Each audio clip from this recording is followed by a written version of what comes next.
చేకానుప్రాసం అంటే ఏంటి అంటే హల్లుల జంట అర్థభేదం చేత వెంటనే ప్రయోగించబడితే దానిని చేకానుప్రాస అలంకారం అంటారు. మరి ఏంటి అది అంటే ఉదాహరణ ద్వారా తెలుసుకుందాం. అరటి తొక్క తొక్క రాదు. ఇందులో తొక్క అనే హల్లుల జంట వెంటనే వచ్చింది చూడండి.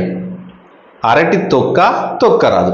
ఇందులో అరటి తొక్క అంటే మొదటి దానికి ఆ యొక్క బనానా యొక్క తోడుక అని, తొక్క రాదు అంటే దానిపై అడుగే రాదని, రెండవ తొక్క అర్థం ఏంటిది, అడుగు పెట్టరాదని, పెడితే జారి పడతాం.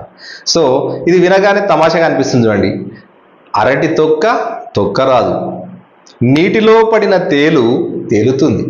అంటే నీటిలో పడ్డటువంటి తేలు అంటే కుట్టే తేలు తేలుతుంది, అంటే ఫ్లోట్ అవుతుంది, నీళ్ళ మీద తేలుతుంది.